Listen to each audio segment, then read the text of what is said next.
Alyssa Harris is the founder of the Karuna Lab, where she blends astrology, trauma awareness, and depth psychology to help clients cultivate radical self awareness, self compassion, and self trust.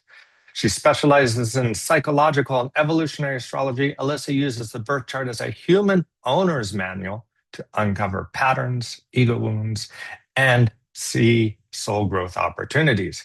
Her work centers emotionally exhausted millennials who are ready to break cycles of self abandonment and create the life they're excited about.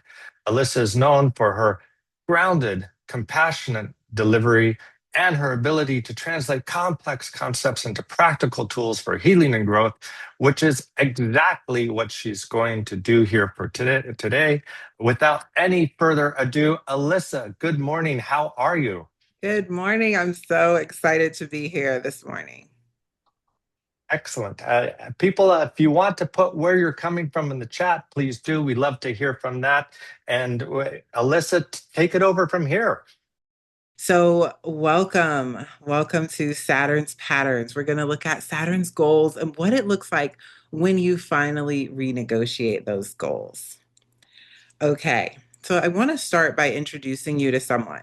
Her name is Sally. Sally does everything right. She shows up on time. She follows through on every single thing that she says she'll do. She takes care of her family, her team, her clients, her friends. She is the person people call when something falls apart because Sally always figures it out. She has the career that she's worked for. She has the relationship she's built carefully. She has the life that from the outside looks exactly like what you're supposed to want. But Sally is exhausted in a way that she cannot explain to anyone. Not like just needs a vacation tired. I'm talking exhausted. The kind of exhausted that lives in your bones underneath the productivity and the competence and the smile that she puts on when someone says, "I don't know how we do it without you, Sally." And she's like, "Oh, it's nothing." When inside she is screaming. She did everything right and it still feels wrong. Not wrong like she made a mistake, but wrong like she built an entire life. And somewhere in the building of it, she forgot to ask whether she wanted anything that she was building. And she keeps waiting for the feeling of enough to arrive, the feeling that she made it, the feeling that she thought was supposed to come after she checked all the boxes. And it just keeps not coming. And she doesn't understand why. And she's starting to wonder whether something's wrong with her. But I'm here to tell you nothing's wrong with Sally. Sally just has Saturn patterns.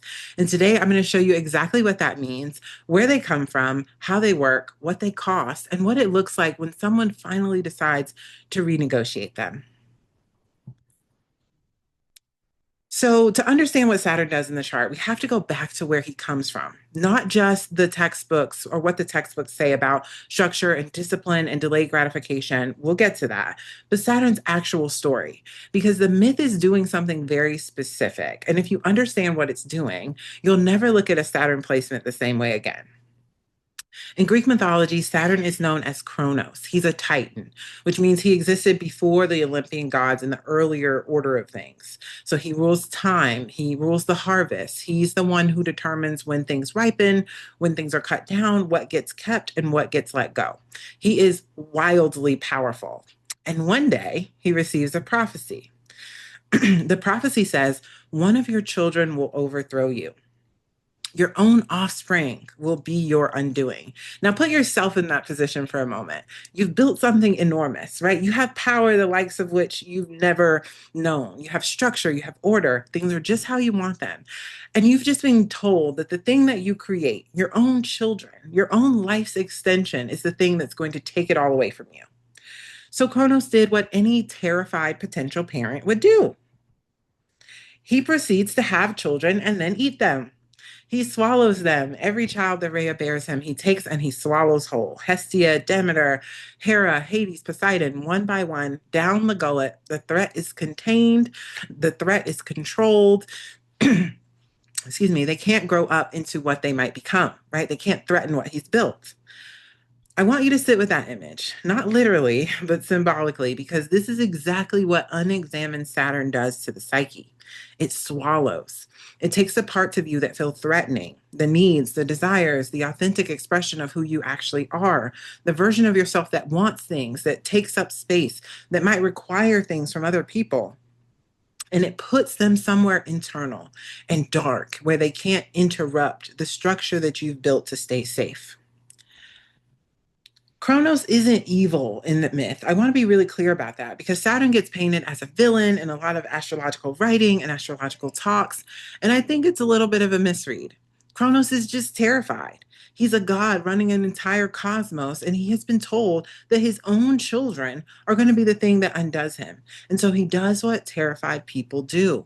He controls everything within reach. And that is Saturn unnegotiated, control in service of survival. But here's what the myth also tells us, and this is the part that I want you to hold on to for the rest of the talk, and that I hope that I will exhibit through my vignettes. Rhea gets clever.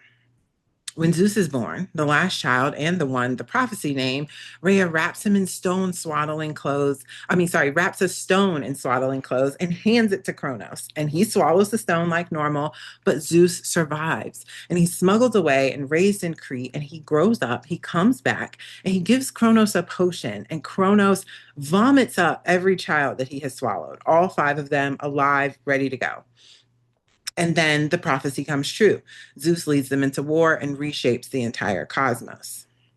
But the point is, the thing that was swallowed always comes back.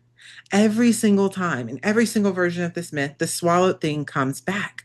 The authentic self doesn't die inside Saturn's control. It doesn't dissolve. It doesn't disappear. It waits. It grows in the dark. And at some point, sometimes it's at 30, sometimes it's at 60, sometimes it's in a moment of absolute crisis.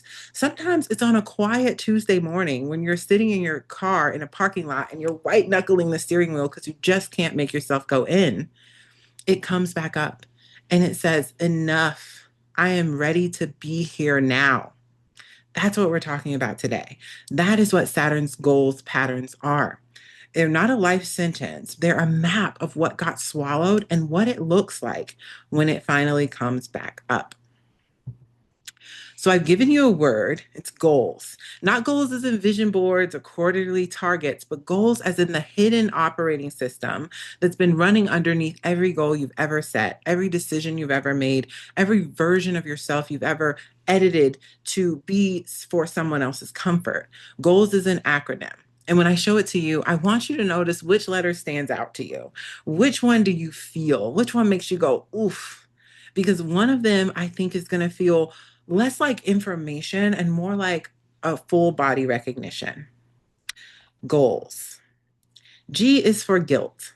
Sometimes it looks like believing that your needs are a burden. Sometimes guilt looks like when you want something for yourself, you feel selfish. Sometimes it looks like believing the price of love is self abandonment. Guilt, I think, is Saturn's quietest pattern. It lives in that half a second where you apologize before you ask for something, or in the way you shrink yourself to give other people room. That's guilt. O is for obligation. Obligation is that identity that's built around usefulness, the belief that your worth is in what you produce, what you provide, who needs you. Obligation feels like responsibility. And that's exactly what makes it so hard to see in our society because responsibility is a virtue. A is for anxiety, the hypervigilance of never feeling prepared enough, safe enough, certain enough, the mental loops. I'm looking at you, Virgos, the over preparation, the compulsive need to master everything before you start, or have your first try be the perfect try so that failure becomes logically impossible.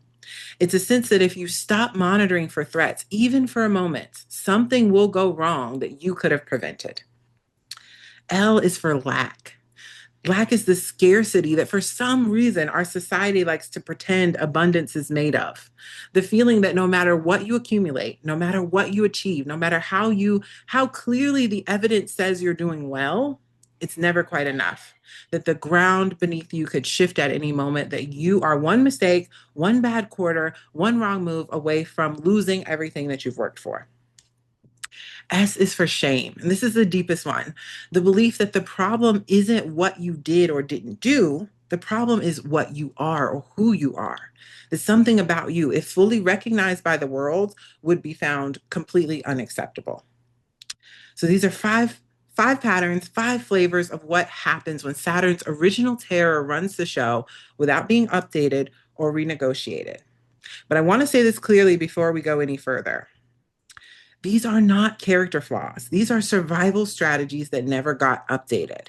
They worked once, they kept you safe once. Maybe the guilt kept the peace, the obligation earned the love, the anxiety prevented the disasters, the lack kept you vigilant, the shame kept you from hidden judgment. Saturn didn't swallow these parts of you out of cruelty. Saturn swallowed them because at some point in some configuration of your family or your life circumstances or your early experiences, that was the safest way to survive. Now that we know the goals, I'm going to show you five people that are living examples of each letter playing out, each in their own way, at their own cost, on their own timeline. Let's start with G. G is for guilt, and nobody carries this story more visibly, more publicly, and more precisely to the astrological signature, I think, than Meghan Markle.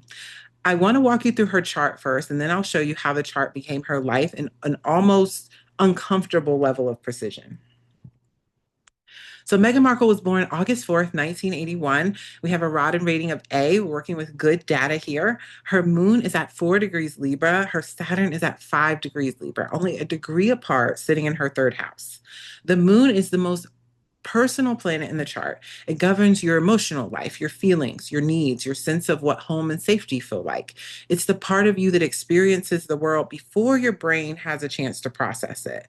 The moon in Libra is a moon that desperately wants peace and harmony. Libra is the sign of relationship, a balance, accommodation. A moon in Libra instinctively wants to smooth things over. It will adjust, it reads the room, it makes itself agreeable because discord on its own account genuinely feels threatening. Now put Saturn on top of that moon. Saturn conjunct the moon is one of the most psychologically significant configurations in natal astrology to me. When these two planets are this close together, Saturn's requirements of earn your place, demonstrate your worth, there are conditions on your safety. Those requirements get wired into the moon's core function. The place in you that is supposed to feel at home, supposed to feel safe, supposed to feel like you belong, gets this personal passenger riding shotgun that says, but are you sure? Did we earn our spot? Is this really ours? Can we trust it? And all of this in the third house. And the third house governs voice and communication, the expression of your thoughts and your inner life into the outer world. It's how you write, how you translate your experience into something transmissible and understandable by other people. It's the house of your public narrative, the story told about you and the story you're allowed to tell about yourself. Saturn conjunct the moon in the third house in Libra means the guilt lives specifically in self expression. Your voice requires diplomatic management.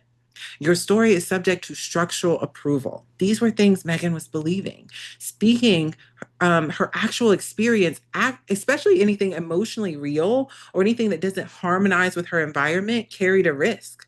Meghan had to learn to be exquisitely careful about what she said, how she said it, and whether the people in power over her position found it acceptable or not. She grows up biracial in the United States. She has a Black mother, a white father. She lives in LA in the 80s.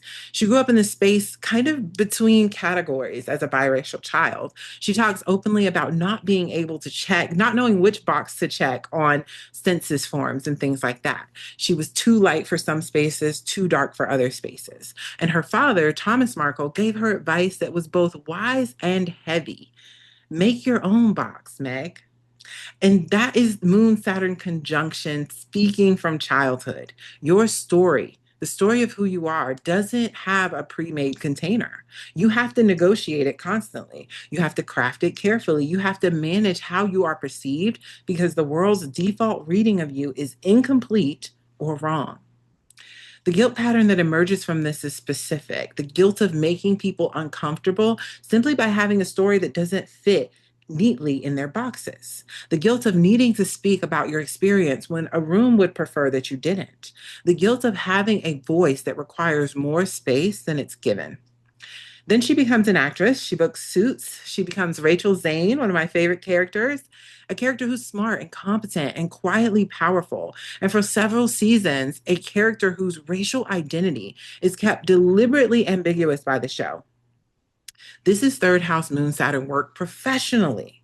I will make my voice and my image available within the limits of the structure set. I will be present. I will be managed. Then she marries into the British royal family. The palace has press communications office. It has protocols about what members can and cannot say publicly. It has centuries of precedent about how the institution manages its narrative.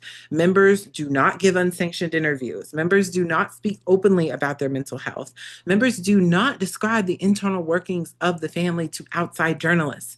The story of the institution belongs to the institution. So here is this woman with Moon conjunct Saturn in Libra in the third house, a woman whose entire psychological architecture is organized around careful, diplomatically managed expression of herself within the structures that have the authority over her voice. Then she walks directly into the most controlling communication structure on earth. And the institution looked at her and began to systematically decide which parts of her were acceptable and which parts weren't. Her aides were told not to respond to the press attacks against her. She watched stories published about her, fabricated stories, racially coded stories, straight up racist stories, and was instructed to stay silent. She was not defended by the structure that she was contorting herself for. The palace policy was not to dignify certain coverage with a response, which meant that her name was attached to narratives that she had no power to correct. And Saturn in the third house said, I guess this is how it works here. The structure owns the story. The institution did not want her voice, they wanted her compliance. Her Libra moon's accommodating instinct said, I'll comply. I guess I have to stay harmonious. I guess I can't make this harder than it needs to be. And Saturn in the third said, yeah, that's what you have to do. We have to manage our expression. We have to protect the structure. You can't speak until you're permitted to speak. Swallow it, swallow it, swallow it. And the Moon Saturn conjunction that had spent a lifetime learning that its voice required diplomatic management recognized this arrangement completely because she had been training for it her entire life. Her breaking point is documented. She told Oprah in 2021 on camera in front of what eventually became an audience of 50 million people that at a certain point inside that institution, she had reached a place where she didn't want to be alive anymore. That she had asked the institution for help. And the institution said that it wasn't something they could support because it would be bad for the image. Talk about Saturn shadow in the third house. Think about what astrologically is happening in that moment. Moon conjunct Saturn in Libra in the third house. The guilt around voice and expression had been taken to its absolute terminal point. Her mental health crisis was literally unspeakable within the institution. Her own experience was a communication liability. Most intimate, most vulnerable truth that she had, which was, I am not okay, could not be expressed without damaging the structure that she was inside of.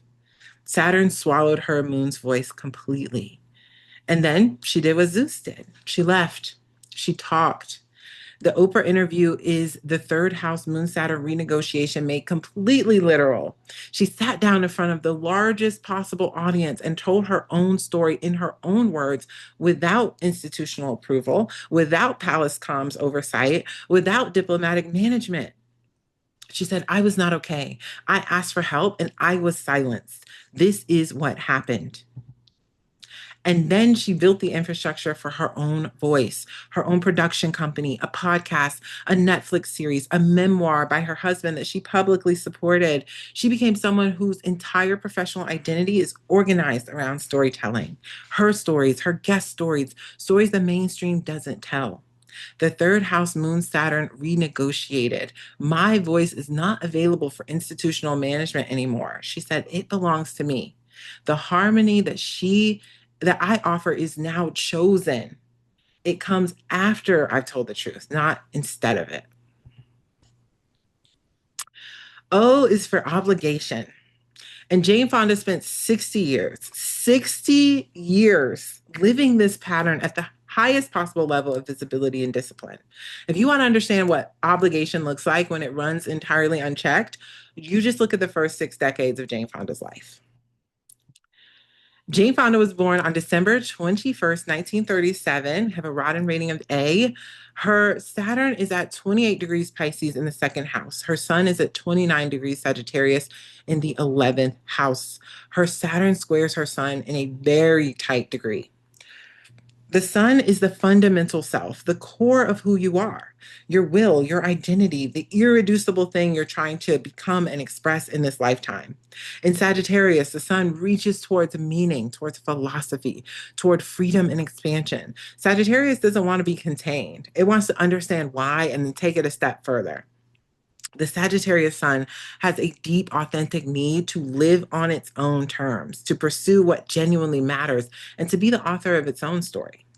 Now, square that against Saturn in Pisces in the second house. Saturn in the second house is the worth wound, not just money, but the deeper question of what you deserve to claim as yours. The second house governs your relationship to your own resources, your own substance, your own right to take up space and receive.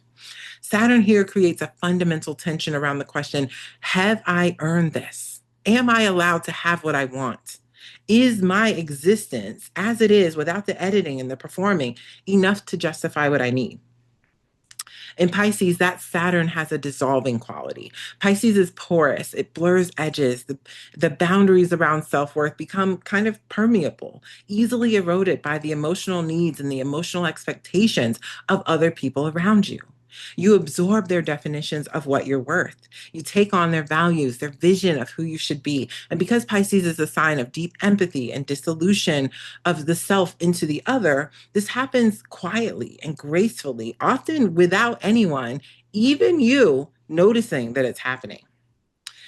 The square to the Sun means that Saturn is in direct conflict with her core identity. The Sagittarius Sun reaches for freedom and authentic expression.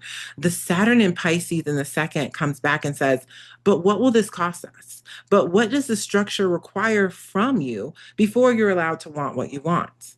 The self is only legitimate, only real once it's been justified through output, sacrifice, usefulness to the people that confer worth.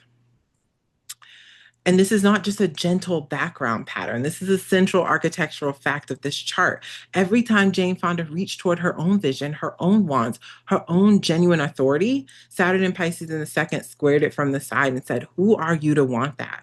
Who are you failing by trying to go for this? Enter Henry Fonda, one of the most celebrated actors of the 20th century, 7 Academy Award nominations, an icon in American cinema in his own right. And by almost every account from everyone who knew him, including his children, one of the coldest, most emotionally withholding fathers in Hollywood history.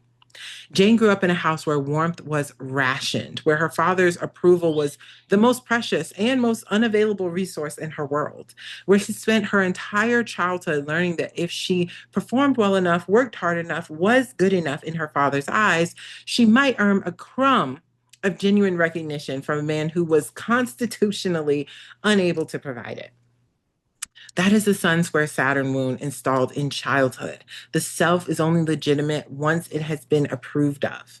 Your identity, her genuine Sagittarian will, her genuine desire to expand and be free and live fully required justification and approval. You have to prove you deserve to take up the space you're naturally inclined to fill. That's genuinely what she thought.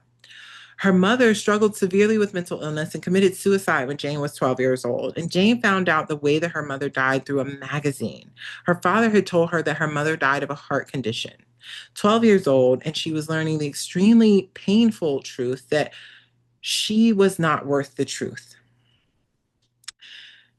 She spent the next She spent the following decades in patterns that her chart predicted. Three marriages, Roger Vadim, Tom Hayden, Ted Turner, three completely different kinds of men, three complete self-reinventions in service to what each man required of her. With Roger Vadim, the French filmmaker, she became the sexual fantasy that he needed, willing to perform whatever version of femininity his aesthetic demanded. Her Sagittarius sun's authentic reach was routed through Saturn's demand. I will be whatever earns me recognition here. With Tom Hayden, the anti war activist, she became a political activist, the sun pouring itself into Hayden's vision of what a worthy woman looks like, not necessarily Jane's. With Ted Turner, the media mogul, she describes losing herself so completely that she felt she had essentially disappeared. She stopped working. She gave up her career, all her projects, her complete public identity. She became a hostess in Ted's world. She describes looking in the mirror during that marriage and not recognizing the person that was looking back. That is the Sun square Saturn in Pisces made literal. The self dissolves into the structure. The worth is contingent on usefulness to whoever holds the most authority in her life. The Sagittarius Sun, which at its core wanted to know what it actually believes, what it actually means, what it actually wants to become, keeps handing that question over to someone else for the answer. And underneath all three of these marriages, she had her aerobics empire, dozens of videos sold in the tens of millions, a fitness culture she helped create, but was driven with the relentless discipline of someone who genuinely hated her body. She revealed years later that she had been dealing with bulimia for decades, that the fitness empire was in large part built on a foundation of self punishment. Saturn in the second, my body, my physical self, my actual material existence is never quite right as is. My sun only deserves to exist once my body has been disciplined into something better than what it is. Then she turned 60 just after her second Saturn return. She left Ted Turner, she started therapy, and she started asking the question that she described in her 2005 memoir, My Life So Far, as feeling completely novel to her at 60 years old. What do I actually want? Not what Henry wanted, not what Vadim or Hayden or Turner wanted, not what her audience wanted, not what her body was supposed to look like. What did Jane Fonda, the Sagittarius sun that had been squared into submission for 6 decades, actually want? The sun asking the question it was supposed to be answering all along. At 60, the Saturn square to her sun didn't disappear, of course. The pattern that had been built around it, the performing, the reinventing, the self that earns the worth through what it produces or what it looks like to other people, that was still present, but she was starting to be able to see it. And seeing it is the beginning of renegotiating it. She came back to acting on her own terms. She started doing political activism she chose rather than the activism she adopted from a partner. She got involved. Excuse me. She got involved with environmental and climate causes that she cared about. And then at 81 years old, she was arrested outside the United States Capitol building 5 Fridays in a row, protesting climate action. 5 Fridays in a row. Same red coat. She wore it deliberately as a visual statement, as a choice. I'm going to show up clearly in color as myself until someone pays attention to what I am here to say. That is the Sun square Saturn in Pisces, fully renegotiated. The discipline is still there. Saturn in the second house doesn't retire. Our chart is our chart. The commitment is still enormous, but it originates inside her now from what the Sagittarius sun actually believes, actually wants, actually means, not from fear of what happens if she stops performing for someone else's approval. She's still proving something, but she's proving it to herself. And the thing that she is proving has nothing to do with whether she has to earn someone else's approval or earn someone else's opinion on her right to exist. A is for anxiety. And Bruce Lee's story is the anxiety pattern pushed to its absolute philosophical extreme. This is a man who took hypervigilance, the Saturn anxiety signature, and turned it into complete cosmology. Bruce Lee was born November 27th, and we have a Rodden rating of AA. So this is the best kind of data to work with. His moon is at 11 degrees Scorpio in the 11th house, opposing Saturn at 9 degrees Taurus in the 5th house. Less than 2 degrees off exact opposition. A moon Saturn opposition is one of the most complex configurations you can have. Unlike the conjunction where the two energies are fused together, the opposition creates a push pull. The person swings between two poles, sometimes pulled towards the moon's instincts and needs, sometimes locked down by Saturn's demand for control. The tension never really gets fully resolved, it's always active. The moon in Scorpio already operates at a maximum depth and maximum intensity. Scorpio doesn't do shallow feeling, it doesn't skim the surface, it goes all the way down every single time. And Scorpio moon feels everything really acutely, reading the room for suspicious patterns and holds on to what it discovers with real tenacity. It's the placement most associated with profound emotional depth and equally profound self protection. Scorpio moon trusts very few people and trusts itself completely, or is in constant existential crisis about whether it can trust itself at all. Opposing Saturn in Taurus, a constant gravitational pull towards control and stability and proof. Taurus wants tangibility. It wants to be able to touch what it believes in. Saturn in Taurus says, show me the evidence, show me the results, show me mastery I can point to. The Scorpio moon's instinct is to go deep and feel everything, and is constantly countered by the Taurian demand for concrete, demonstrable, undeniable competence. Then there's the 5th house. The 5th house governs creative self expression. It's where you put yourself out into the world through what you make art, expression of your individual creative vision. Saturn in the 5th house says creative expression is never free. It has to be earned. It has to be justified. It has to be just right. It has to be better than anything anyone could reject. The 5th house is where you play, and Saturn in the 5th means play comes with an auditor in the room. So we're putting these two together, Moon and Scorpio opposing Saturn in the 5th, and you get a specific recognizable personality type, the person who is hyper vigilant about their own creative expression, the person who monitors it constantly, who prepares exhaustively, because preparation is the only thing that makes the act of putting yourself forward feel safe enough to try. The person who turns anxiety about performance into philosophical and a systematic approach to mastery. So Bruce Lee was born in San Francisco to a Chinese opera singer father and mother of mixed Chinese and German heritage. So he grew up between two worlds, raised partially in Hong Kong and then coming back to America at 18. And in both places, he kind of existed in a space of cultural liminality. In Hong Kong, he was too American. In American, he was too Chinese. And Hollywood in the 1960s had a very specific set of ideas about what Asian men were for supporting roles, comedic relief, foreigners with accents who existed to make the white protagonist look better. Leading men were white, and this was not a subtle cultural message. This was industry policy. Leading men were white. He developed the concept for a television series called Kung Fu about a Shaolin monk wandering the American West. The concept was widely credited to him in later years, though Warner Brothers still disputes this. The studio gave the lead role to David Carradine, a white man who had been taught martial arts, or who had to be taught martial arts from scratch. And it is in the show, it was conceptualized, even though the show was conceptualized by an actual martial arts master who happened to be Asian.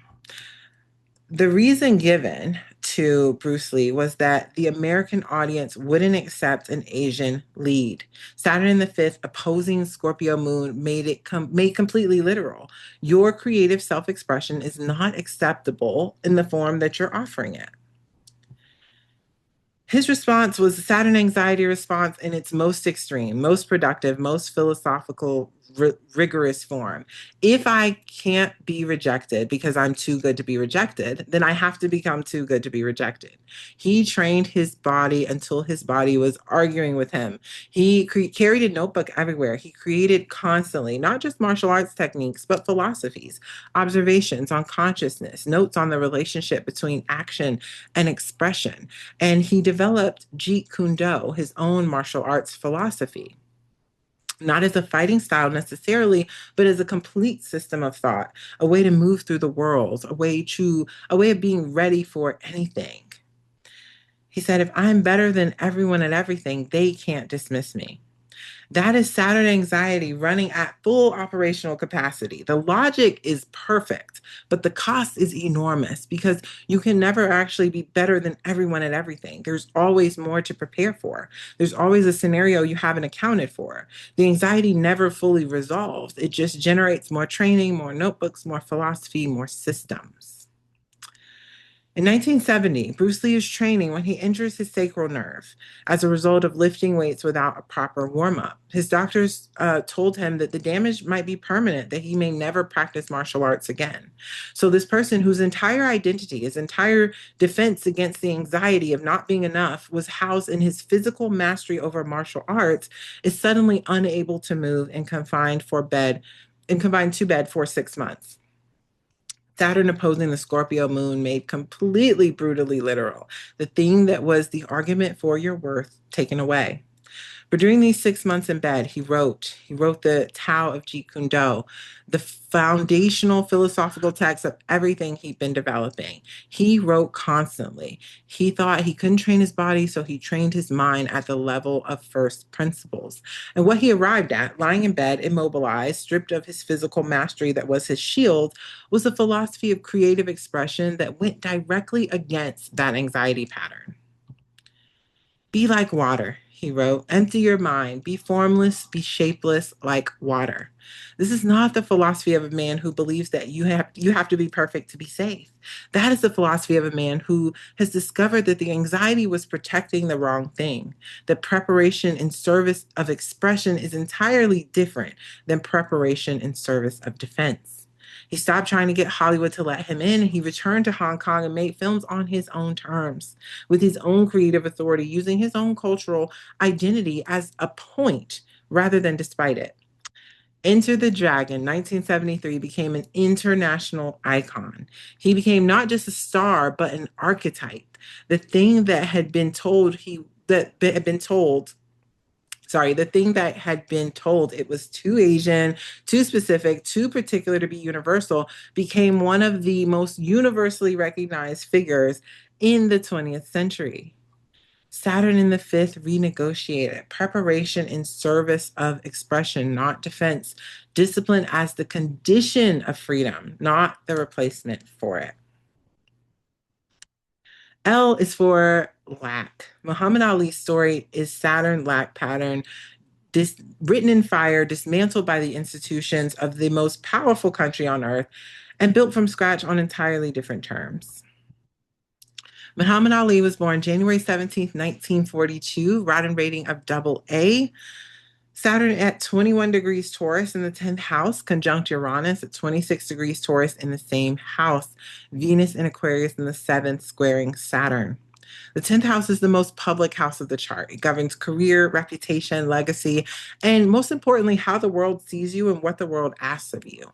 It's the place in your chart where the private self meets the public stage, where what you've built gets evaluated, recognized, stripped away by forces larger than yourself. In Muhammad Ali's case, Saturn in the 10th means public standing is never simply given. It must be built brick by brick through work and discipline and demonstration. It will be tested. It will be periodically taken away, and it will need to be rebuilt. For most people with Saturn in the 10th, success comes, but it comes later than expected. And it comes with a mandatory course on how to lose what you've built and find out whether you know who you are without it. In Taurus, worth is material, physical, and tangible. The Taurus valence of Saturn says worth lives in what you can point to and say, I built that, I earned that, this is mine. But the shadow of Taurus, when driven by Saturn fear, is the accumulation of external proof that can feel like it's never quite enough, like a treasure chest that's never full, a record that you set that's never safe. And the conjunction with Uranus is crucial here because Uranus next to Saturn in the 10th means disruption is a permanent feature of a public story. The structures you built will be suddenly, shockingly, institutionally dismantled. The story you earned will be suddenly revoked by forces you didn't expect and probably couldn't predict. Uranus Saturn contacts in the 10th house tell the story about someone whose public position is subject to revolutionary upheaval, sometimes by the culture, sometimes by the person themselves. Excuse me. Venus squaring from the 7th, the worth wound, will arrive through other people, through relationship, through how the world pairs you or refuses to pair you, through how the people across from you define your value. So he was born Cassius Clay in Louisville, Kentucky in 1942, the segregated South, a Black child born into legal, social, and economic architecture specifically designed to answer the Saturn Taurus question, what are you worth? With the answer, not very much. Separate schools, separate water fountains, separate section of buses, restaurants, theaters, the entire public infrastructure of his birthplace organized around systemic assignment of lesser worth to people who looked like me and looked like him. Saturn and Taurus in the 10th activated from birth. The lack wound here is not personal inadequacy, it's institutional. It's built into the roads and the laws and the social codes. The world had already decided what Cassius Clay was worth before he took his first breath. He started boxing at 12, and boxing gave him, unusually among the options available to Black boys in Louisville in 1954, a path to a kind of public worth that the architecture of his world hadn't fully walled off yet. Physical excellence demonstrated in the ring in front of witnesses with a score that was unambiguous. He won the gold medal in 1960 Rome Olympics. He turned professional. He became the heavyweight champion of the world in 1964, defeated Sonny Liston in one of the most shocking upsets in boxing history. And then he stood in front of every camera in America and said, I am the greatest. Now, listen to that through a Saturn and Taurus in the 10th lens. This is not bravado. This is not arrogance. This is a man whose entire birth context was organized around telling him what he wasn't worth. And he's standing on the largest stage available to him and performing the opposite assertion with every tool that he had. It's a Saturn lack pattern fighting back. It is the 10th house building external proof of worth so publicly, so undeniably, that the architecture of the society at the time couldn't contain it. He converted to Islam in 1964, rejected the name Cassius Clay as a slave name, and became Muhammad Ali. That too is a Saturn Taurus act, refusing the worth someone else assigned to you and literally naming your own. In 1967, Muhammad Ali was 25 years old, and he's the undisputed heavyweight champion of the world. He's arguably the most recognizable athlete on earth, and the United States government drafts him into the Vietnam War. He refuses. He said, I ain't got no quarrel with them Viet Cong. He says, no Viet Cong has ever called me a racial slur. And here he uses the word that's been used to define his worth his entire life. No Viet Cong has ever called me that. In retaliation, the government strips him of his heavyweight title. His boxing license is revoked in every state. His passport is confiscated. He can't fight professionally. He can't leave the country. He can't work in the only profession that he's ever known. He's 25 years old. He's at the absolute peak of what Saturn Taurus in the 10th house would say his worth is, and the institution takes everything. Saturn conjunct Uranus made literal.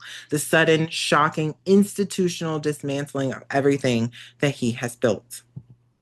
But he doesn't fight it by fighting. He fights it by being absolutely still.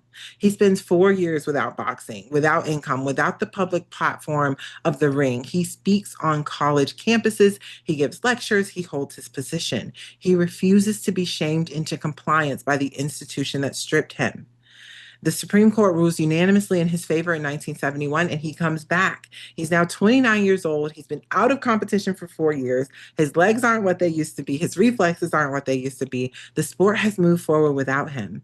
He fights Joe Frazier and loses in the fight of the century. He loses again to Ken Norton. He comes back. His comeback is not a triumph. It's quite the struggle. And then 1974, the Rumble in the Jungle, him and George Foreman. George Foreman at this point is undefeated, the most physically destructive heavyweight in the world. Everyone expects Ali to be destroyed. Howard Cosell says it on air. The boxing establishment prints it up in the newspapers. His own corner is worried about him. He is the underdog in the fight of his life. And Ali invents in real time during that fight a strategy nobody had ever seen before. He leans against the ropes and lets Foreman hit him. For 7 rounds, he absorbs George Foreman's power, protecting his head and his arms and his torso, letting the ropes carry some of the force. Rope-a-dope, it's called. He lets the thing that's supposed to destroy him exhaust itself. And in the 8th round, when George Foreman's arms are absolute lead, Ali comes off the rope and takes him down. He wins back the heavyweight championship at 32 years old, using a strategy he invented by deciding that his survival depended not on matching the institution's force, but on finding what the institution couldn't sustain.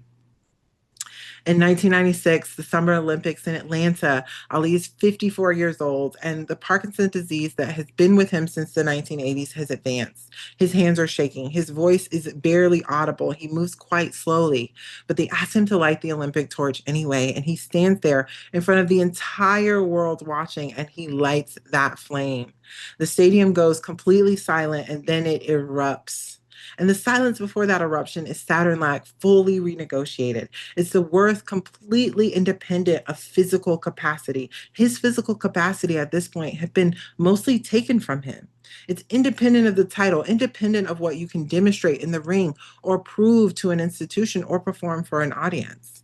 This is what worth looks like when you have nothing left to prove. Saturn and Taurus in the 10th renegotiated. I am the greatest, and I know that now in a way that has nothing to do with whether the record shows it. S is for Jim. S is for shame.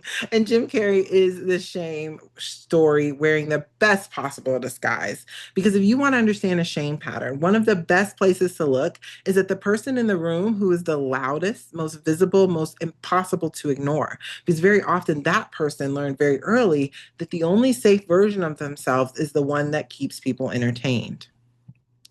Jim Carrey was born January 17th with a Rodden rating of A, Sun at 26 degrees Capricorn, Venus at 24 degrees Capricorn, Mars at 17 degrees Capricorn. Saturn at 1 degree Aquarius in the 3rd house. 3 of the most personal planets in the chart, Sun, Venus, and Mars, all in Capricorn, all ruled by Saturn, which means Saturn sitting in the 3rd house in Aquarius is not just a planet in this chart, it's the depositor of almost everything that matters about who this person is at a core level. The 3rd house governs voice, communication, expression, the way you put yourself into language and send that out into the world. In Aquarius, the shame of being fundamentally strange is big. Aquarius is the sign of the outsider, the person who perceives the world differently than the people around them, whose mind operates by different rules, who's always suspected that there's something genuinely alien about the way that they think. Saturn in Aquarius in the 3rd, the outsider's mind expressing itself as a source of identity. You are strange in a way that needs to be managed. 3 planets in Capricorn ruled by the 3rd house Saturn, the identity, Sun, who you are, Venus, what you love, how you love, your values, Mars, how you act, how you assert, your passion and motivation, organized under the imperative, perform well enough and you'll be safe. The self becomes the performance. The performance becomes the only self. His father, Percy, was a musician, a genuinely gifted, genuinely funny man by most accounts, someone who lit up rooms, who could make people laugh, who had real talent for comedy. But Percy looked at that talent, made a rational, responsible decision that a man with a family cannot build a life on laughs. He became an accountant instead. He took the safe path. and he got laid off anyway. Jim was 12 years old when his family went from lower middle class stability to genuine poverty, all six of them moving into a VW camper van parked in a factory parking lot in Ontario. Jim dropped out of school at 16 and went to work in a factory. That is the biography that the Sun, Venus, Mars, and Capricorn, with the third house Saturn in Aquarius, kind of predicts. A family system organized around survival, a father whose creative gift was suppressed in service of security, a child who watched that happen and drew the only conclusion available. You cannot be safe by yourself. You cannot be safe by being yourself. Sorry. You have to be useful. You have to perform. You have to give back to the community. You have to make people need you to be in the room or in the family system. He moved to LA at 19. He would drive up Mulholland Drive at night and visualize himself being a successful actor, a successful comedian, the person he was going to become. This practice, which he describes openly and which sounds slightly mystical, but is actually just Saturn third house anxiety channeled into planning, was his coping mechanism for the gap between where he was and where the Saturn pattern said he needed to be safe. He wrote himself a check for $10 million for acting services rendered. And this is a very famous story. His first major paycheck from Dumb and Dumber arrived just before Thanksgiving of 1994 for $10 million. Saturn's story always gets the punchline. The check worked. He got the $10 million. And then he ended up getting $30 million per film. He was the highest paid actor in Hollywood for a while. He was filling arenas as a comedian. He was genuinely, empirically, by everyone's standard, one of the most successful entertainers alive. And then he fell apart. The funniest man alive, secretly unable to get off the floor. This is the shame patterns in game when it runs without an update. You've performed the self that was supposed to make you safe. You've achieved the external proof that was supposed to quiet that internal voice, but it doesn't get quiet because the shame isn't about whether you've performed well enough or you're funny enough. The shame is about the thing behind the performance, the thing that hasn't performed at all, your original self, that kid in the camper van, the son who watched his father choose safety over vitality. That self is still there, still unexamined, still waiting to find out if it's acceptable. I see you, George. So I'm gonna hurry through. Okay, so in 2014, he gave a commencement address to a college in Iowa, and that speech went viral. He talked about how his father chose the safe route and still ended up getting laid off. And he was saying to the graduating class that his father wanted to be a comedian. His father suppressed that self to be safe, but his father wasn't safe anyway. And that's not just a personal story. That's the Saturn shame renegotiation, the recognition that the performed self was built to protect something that didn't need the protection that it was getting. The shame upgrade is not confidence. Confidence can sometimes still be a performance. The shame upgrade is self compassion, the radical act of allowing the self behind the performance to be enough. Saturn in Aquarius in the third renegotiated. That strange mind, that outsider expression, the way you experience and communicate with the world are not defects to be managed. They are the thing that you have to offer. So I want to know which letter made you feel something. Saturn is not the villain. Saturn has been, quoted as the greater malefic, but I also think that the Saturn part of you is that terrified child's experience of the world, and it's turning it into structure sturdy enough for you to survive on. Guilt kept the peace, the obligation earned the love, the anxiety prevented disasters, the shame kept the most vulnerable parts of you safe. These are just acts of devotion from your scared parts. Saturn just wants to help you create structure that holds you without hardening you. And that is my time. Thank you so much. Alyssa, that was absolutely amazing, like incredibly profound. I want to read the book. Wait, are you working on it? Like that, I want that book on my shelf. That was Thank absolutely you. incredible. Thank you so much. We do have a couple questions if you have time. Yes, absolutely. Okay, so then the first question here, Shelley Thomas, she says, and she asked this question at the beginning, so she's been waiting patiently. I have angular Saturn at 3 degrees Sag in the seventh house, conjunct her descendant at 27 degrees Scorpio, and she feels it very strongly. Her Leo sun is on her IC. Her Cancer moon is in her second. Her biggest challenges have been with time and overwhelm and all the things that she has to do with her creative career, as well as relationship delays and hardships. And she's still single at 39. And she would love for you to shed a little light on, how that represents with the way you look at Saturn in the chart. Yeah, absolutely. So when I'm doing Saturn style readings or when somebody has a very Saturn focused chart, I always try to ask which of these goals is most active. And so you said she has a Cancer moon Cancer moon in the second, and then Saturn on the and then ascendant. Saturn on the descendant. On the descendant. Yes. Okay. Yep. Okay. And so she also mentioned relationships too. That's interesting. So I'm a visual person. I love seeing the chart. So it's a little bit difficult without the chart in front of me. But I would definitely say, what if you had to choose one letter out of the goals, which one is the one that sticks out to you the most? And inside her question, I also kind of felt that it sounds like she feels like she's running out of time. She used like, oh, she's not in a relationship yet, and she's overwhelmed, so a lot of times, especially when we're dealing with Saturn, there's a time aspect of it. And so if she feels like, I would encourage her to chat with someone, chat with me if you'd like, but really to get down to the crux of, why do you feel like you're out of time? Because you have the time that you have, right? Where time is one of those non-renewable resources that we spend without knowing our balance, but rushing doesn't necessarily help. So I would really try to pick her brain about her time and her relationship with time. Mm, perfect. Perfect. Yeah. Then an anonymous attendee says, the examples you gave involved conjunctions, squares, and oppositions. How do you find the goals methodology works when people have Saturn in trine and sextile to important?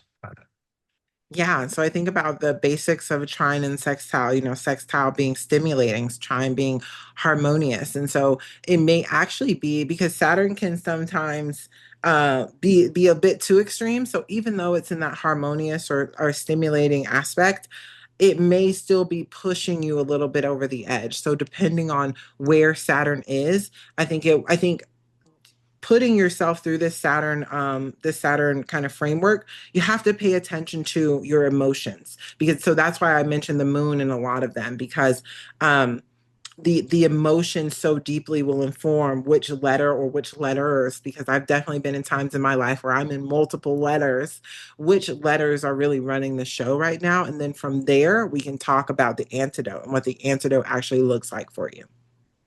That's absolutely beautiful. So you hone in on the particular letter that you're feeling at any given time, and then use that to dive into Saturn and how it builds or transforms, or is it just bringing consciousness to it? So both, I think it's definitely, because it depends on how deep down the rabbit hole people are. If they're really activated by by their Saturn pattern, their Saturn Mhm. aspect, so to speak, then we just start with the consciousness. We just start with the awareness. We start with proving that story wrong, because let's just say somebody is single and they're 45 and they're like, I'm never going to get married. I'm 45. Who, right? That story gets so powerful. And so we have to start with kind of recognizing that story and proving that story wrong. And then we can go into kind of the nitty gritty of what's the antidote. But if I just hand you the antidote over, you're not, it's almost like they don't believe me. Like I've seen clients not believe me. So it's like we have to make friends with the story first, or the story is going to put up walls between everything else we could do. Absolutely brilliant and insightful on how to work with clients. Thank you very, very much, Alyssa. This has just really been absolutely brilliant. And I deeply and with heartfelt joy appreciate you taking time and sharing your methodology and your work with Saturn with us on the Mercury Hour here today at OPA. Absolutely fantastic. Thank you, everybody who joined us. If anybody has any more questions, please let me know. Otherwise, we're gonna, wrap it up here. And I do hope to see all of you next month. Patricia Tate will represent on the lunar lens how the moon reveals emotional patterns and the path to healing, which I think would probably go really well as a continuation almost of Alyssa's presentation today. Yeah, We I saw saw that. yeah, we saw Moon and Saturn coming up quite a lot actually. And then until then, I would like to wish everybody that their practice of astrology brings them and those who follow them wisdom, wealth, and joy. Thank you very much. Oh, wait, we do have a couple more questions. Is it Okay. okay, Alyssa? Yeah, Yeah. it's fine. Okay, so anonymous attendee says, I still haven't seen any Saturn rewards. And anonymous attendee is 63, still trying to figure out how to get there. Has Saturn conjunct Ketu and Aquarius in the fifth with the moon. Saturn and Ketu are trine Venus, conjunct ascendant in Libra. Now, the Vedics say Saturn has shamed this person's moon, and Ketu has shamed their Saturn. They have a problem with being able to maintain emotionally connected relationships. They've been single what feels like forever or forever. Where's the fix for this kind of Saturn wound? Again, it's Saturn conjunct Ketu and Aquarius in the fifth with the moon. With the moon. And what was that aspect to Venus? Oh, I don't see Trine. Venus. Oh, yeah, they're trine Venus. Yes, Okay. trine Venus Okay. conjunct the ascendant in Libra. Thank you. Okay. Conjunct the ascendant Libra, so Libra rising. So it's so difficult to answer questions like this because I'm like, I want to see the chart. I want to hear more from you because this Mm, style of Saturn kind of diagnostic depends a lot on hearing your story. Like we mhm, have to hear the story. I have to hear the story that you're believing, and then I have to, as an outside kind of influence, be like, that's not how I would tell the story, you know? And mm, so it while I wish I could, give an answer that would soothe this person's heart, because I don't quite know their story and I don't know the past relationships that they've been in, the relationship patterns. Have they seen specific patterns in relationships that cause relationships to go bad? Those types of things. I would just want to talk to them more. So I encourage that person, like, send me an email. You have my email address on my website. Send me an email so we can chat it over. Perfect. Thank you. And very wise. Deep questions like that require like really understanding the circumstances that surround them, especially when Saturn's involved, because Yeah. Saturn is a very, very deep planet. So just once again, for everybody, you can find Alyssa at thekarunalab.com, www.thekarunalab.com. And that's how you can reach out to her and have her work on your Saturn and accomplish your goals through it. Thank you very much, everybody, and Thank see you. you next week. I mean, next month. Take care. Bye bye. Thank you.